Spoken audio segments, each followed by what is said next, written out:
Good morning students. धोरण 8 विषय हिंदी काव्य नंबर 8 माँ कह एक कहानी।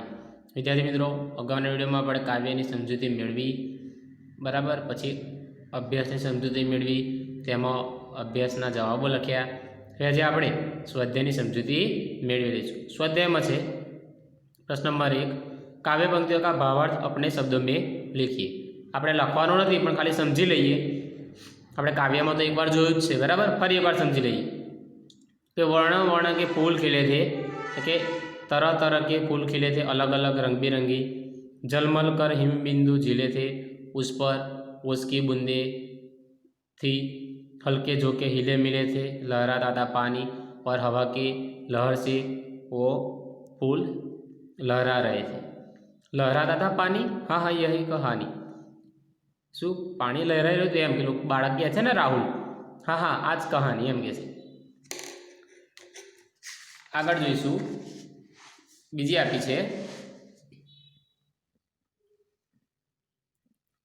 तू है हठी मानधन मेरे, सुन उपवन में बड़े सवेरे, तात भ्रमण करते थे तेरे, जहाँ सुरभि मनमानी। के तू बहु हठीलो माणस छे मारा दीकरा, सांभळ बगीचामां वहेली सवारे बड़े सवेरे तेरे पिताजी भ्रमण करते थे, जहाँ सुरभि मनमानी। सुरभि એટલે કે સુગંધ, સુગંધ આવતી હતી। કેમ? કારણ કે બગીચામાં અલગ અલગ પ્રકારના ફૂલો ખીલ્યા હતા, તો એના લીધે આખા બગીચામાં સુગંધ ફેલાઈ રહી હતી। તો કે जहाँ सुरभि मनमानी, हाँ हाँ हाँ माँ यही कहानी, हाँ माँ ये ज कहानी। આગળ છે કે चित्र के आधार पर अपूर्ण काव्य को पूर्ण कीजिए। क्यों चित्र? आ चित्र તમે ચિત્રમાં જોઈ શકો છો, એક નાનો બાળક અને એક નાની છોકરી છે બરાબર। એ કંઈક ચિત્રમાં જોઈ શકો છો કે એક છોડ લગાવી રહ્યા છે અને પાણી પાઈ રહ્યા છે। તો અહીંયા કાવ્ય આપી છે બે પંક્તિમાં કે माँ मुझको भी पौधा दे दे, मैं भी वृक्ष लगाऊंगा। શું કહે છે?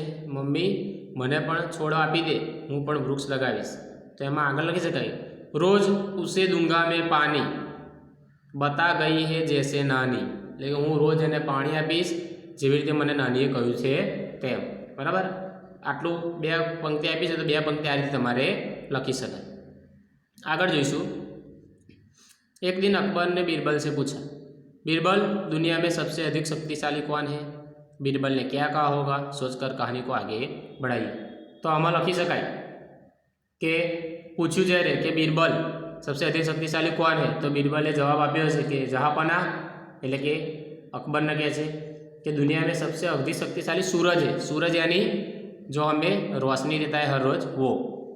तो के कैसे? तो बीरबल शू कहे कि एक बार हवा, पानी और सूरज में बहस छीड़ी। बहस એટલે કે વાતચીત થઈ કે શું કહે છે કે હું શક્તિશાળી છું એમ।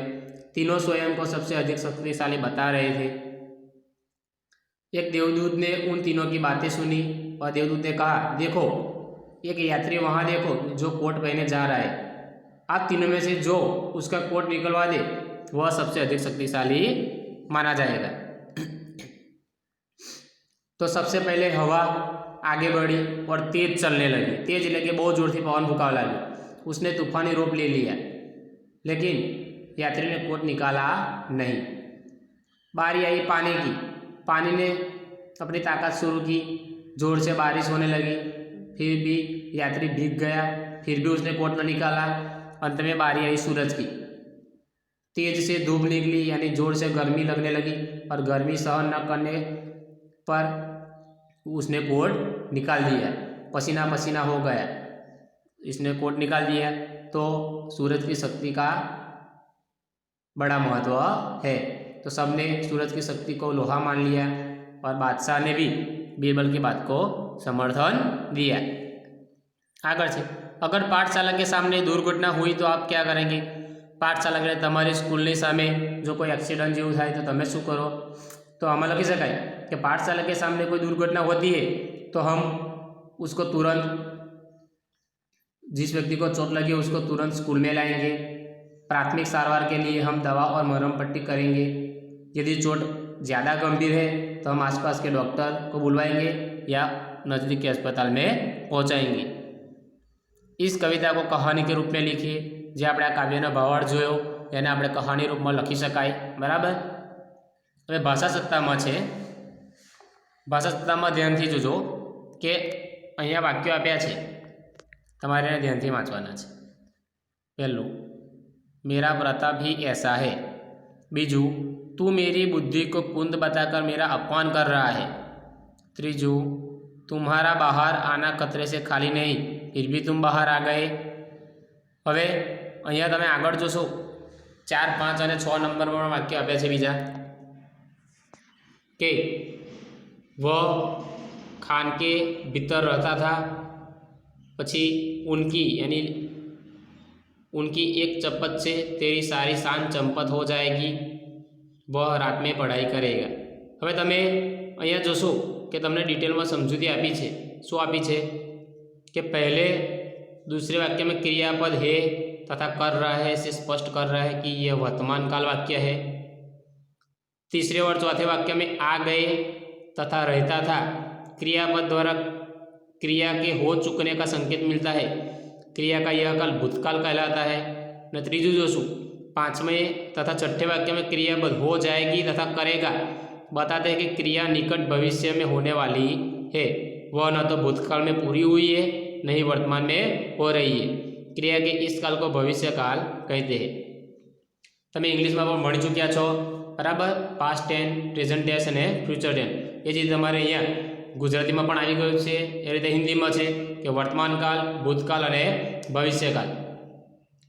जे वाक्य में आपने वाक्य क्रिया चालू है एवं सूचवे एटले शुं कहेवाय वर्तमान काल।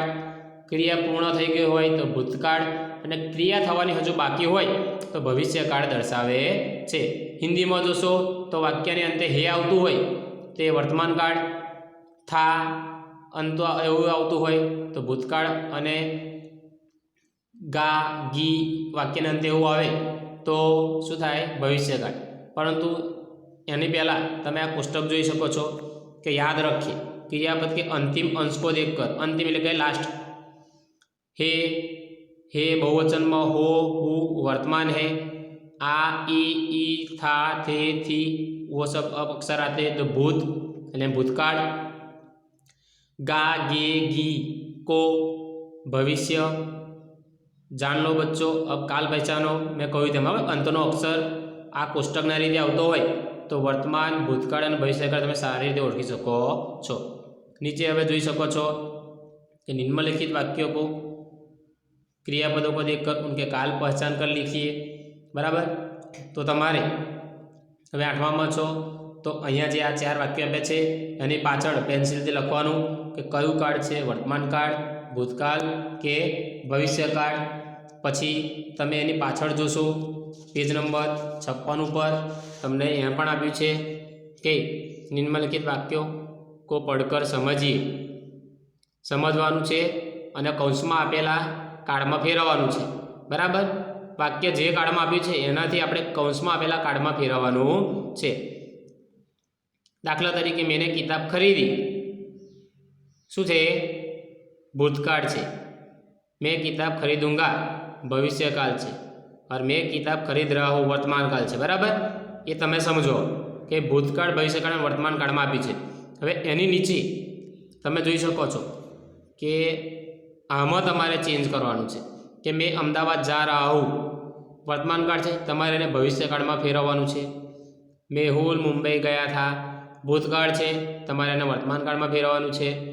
गीता आइसक्रीम खाएगी तो ये भूतकाळ बनाववानुं छे, भविष्यकाळ छे तो एनुं भूतकाळ बनाववानुं छे।